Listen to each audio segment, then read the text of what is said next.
4 jenis personality dan cara untuk berkomunikasi dengan mereka. Jika korang klik video ni, chances korang nak tahu korang punya personality. Contoh, mungkin korang ada kawan yang oversensitive, mungkin korang ada kawan yang suka mencari kesalahan yang korang ada, atau mungkin korang ada bos yang bila korang cuba nak kongsikan korang punya idea, bos ni macam susah untuk terima korang punya idea, dia tak berminat nak dengar korang punya idea, atau mungkin korang rasa awkward untuk berkomunikasi dengan kawan-kawan korang. Dalam video ini, saya nak kongsikan 4 personality yang korang boleh dapat ada kat mana-mana, tempat kerja, kat kawan-kawan dan juga di sekeliling. Sebelum kita tengok kepada 4 personality ini, mari kita tahu apa itu personality sebenarnya. Personality ini adalah gaya berfikir, perasaan dan sikap yang terbentuk hasil daripada penyesuaian diri kita dengan hidup. Mengikut kajian, personality ini terbentuk sejak kita berumur 5 tahun lagi, dan dalam jangka masa yang panjang, personality ini boleh terbentuk daripada persistent intervention seperti tekanan hidup, tekanan di tempat kerja, ataupun disebabkan oleh major life event seperti perceraian, kematian orang yang tersayang, ataupun kejayaan dalam pelajaran. Jadi dengan kita memahami personality seseorang, bolehkan kita untuk improvekan komunikasi,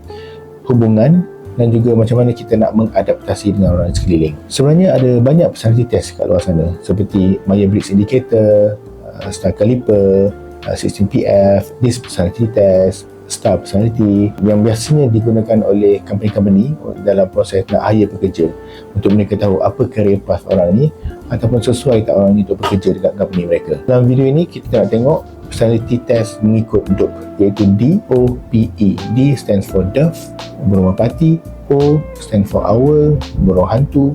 P stand for Peacock, burung merak. Dan E stand for Eagle, burung helang. Sebab dia menggambarkan style kita menggunakan burung lebih simple dan lebih mudah untuk kita faham berbanding dengan personality test yang lain. Disclaimer kat sini saya nak beritahu, tujuan kita nak tahu personality ini bukan untuk kita judge orang lain, tapi lebih kepada untuk kita kenal diri kita kenal orang di sekeliling, supaya kita boleh perbaiki cara kita berkomunikasi. Jadi, let's go. Personality pertama adalah burung merpati. Burung merpati ni mempunyai sifat kesetiaan yang tinggi. Biasanya orang mempunyai personality burung merpati ni, mereka setia kepada kawan. Burung merpati juga seorang yang good listener, mereka pendengar yang baik, dan biasanya mereka mudah untuk mengenal pasti masalah orang lain. Burung merpati juga not selfish, dia tak mementingkan diri sendiri. Dalam apa-apa jua keadaan, mereka lebih mementingkan orang lain daripada diri mereka sendiri, sehingga kadang-kadang mereka menyusahkan diri mereka disebabkan oleh orang lain. Mereka adalah seorang yang emotional, mereka senang absorb keadaan sekeliling, jadi mereka mudah terkesan dengan perubahan di sekeliling seperti depression, happiness yang ada di sekeliling. Jadi sebabkan itu mereka tak sukakan perubahan di sekeliling mereka. Mereka biasanya dikawal oleh emosi. Mereka senang rasa risau dengan perkara-perkara kecil ataupun perkara yang tidak munasabah, dan oleh sebab itu mereka tak sukakan konflik, mereka tak sukakan keadaan agresif di sekeliling. Mereka sukakan keadaan yang harmoni, jadi mereka tak suka dikritik, mereka dan tak suka juga mengkritik orang. Jadi macam mana cara untuk kita berkomunikasi dengan orang yang burung merpati ni? Pertama, jika kita nak bagi kritikan kepada mereka, puji dulu kebaikan, kita puji dulu sikap mereka yang baik sebelum kita berikan kritikan kepada mereka. Jangan kritik mereka dekat depan orang lain. Mereka mudah untuk terima nasihat, tapi mereka tak suka kalau dimalukan di depan orang lain. Gunakan nada yang lembut, elakkan gunakan cara suara yang kasar. Kena beri arahan, berikan kepada mereka ni step by steps, langkah demi langkah. Mereka mudah faham dan mereka akan ikut apa arahan yang dia berikan. Personality kedua adalah burung hantu. Burung hantu ni adalah jenis yang task work oriented. So burung hantu ni adalah seorang yang detail, seorang yang teliti. Jadi apa-apa maklumat yang diterima, biasanya mereka akan tengok dengan teliti. Biasanya orang burung hantu ni adalah orang yang selalu jumpa kesalahan typo dalam slide atau dalam kerja kita. Disebabkan oleh sikap mereka yang teliti ni, diorang ni kalau kita tanya, biasanya mereka akan ambil masa untuk beri jawapan, sebab mereka consider semua pro and cons. Mereka suka consider all the possibilities yang ada sebelum mereka berikan jawapan. Jadi biasanya kalau kita tanya, jawapan yang kita akan dapat balik itu biasanya lambat, tapi selamat, sebab mereka ni adalah not risk taker. Mereka adalah seorang yang perfectionist. Burung hantu memang terkenal dengan perfectionist. Mereka adalah seorang yang menjaga quality dan organize. Mereka pentingkan quality kerja dan sangat sistematik dalam hidup mereka. Jadi biasanya orang burung hantu ni, kalau kita tengok kat rumah mereka, kita tengok pada atas meja mereka, biasanya meja mereka ni adalah sangat kemas dan tersusun. Mereka adalah seorang yang patuh. Biasanya mereka akan ikut peraturan ataupun prosedur yang ada. Orang burung hantu ni biasanya kalau driving, biasanya mereka akan drive mengikut speed limit. Kalau speed limit 110, mereka akan bawa 109. Orang burung hantu ni mereka suka bila orang perlukan mereka dan appreciate mereka. Tapi mereka ni seorang yang tegas dan rigid. Tapi bila orang burung hantu ni sudah buat keputusan, biasanya susah untuk kita ubah fikiran mereka. Macam mana kita nak berkomunikasi dengan orang yang berpersonaliti burung hantu ini? Dalam perbincangan, sediakan alasan yang logik, sediakan fakta, sediakan data-data yang tepat. Expect diorang ni akan tanya soalan kenapa dan bagaimana. So sebelum kau jumpa diorang ni, make sure dah ready dengan jawapan untuk soalan-soalan kenapa dan bagaimana. Sediakan pro and cons sebab mereka suka pro and cons. Kalau kita sediakan daripada awal, mereka akan gunakannya untuk consider dalam keputusan yang mereka akan buat nanti. Elakkan bercakap dengan keadaan yang agresif dan boleh mengundang pergaduhan sebab mereka ni adalah seorang yang sensitif, mereka seorang yang overthinker, mereka akan pendam dalam masa yang lama situasi yang berlaku tu. Okay, personality yang ketiga adalah personality burung merak. Burung merak ni adalah social related. Kalau kita cakap pasal burung merak ni dia ada skill bersosial yang lain daripada orang lain. Burung merak suka bersosial dan mereka pandai biasakan diri dengan orang lain dan dengan pelbagai persekitaran yang berbeza. Biasanya burung merak ni adalah seorang yang influencer. Mereka ada skill untuk berkomunikasi yang boleh mempengaruhi orang untuk mengikut apa yang mereka cakapkan tu. Tapi mereka ni jenis yang emosional dan sensitif. Burung merak ni mereka sukakan kecantikan. Mereka suka kelihatan cantik di depan orang lain.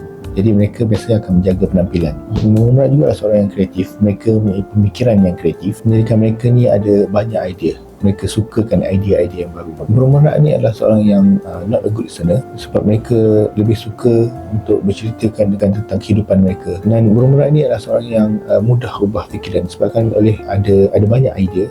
Jadi bila korang kemukakan idea-idea baru kepada mereka, biasanya mereka akan top up dengan idea-idea mereka yang banyak lagi. Merak ni adalah biasanya seorang yang berseni. Mereka akan ekspreskan diri mereka dalam bentuk seni, dalam bentuk gambaran, dalam bentuk lukisan berbanding dalam bentuk tulisan. Burung merak ni mereka tak sukakan rutin, mereka sukakan challenges, mereka suka keadaan yang kelang kabut, mereka suka keadaan sibuk dan meriah. Keadaan ini membuatkan mereka lebih motivated.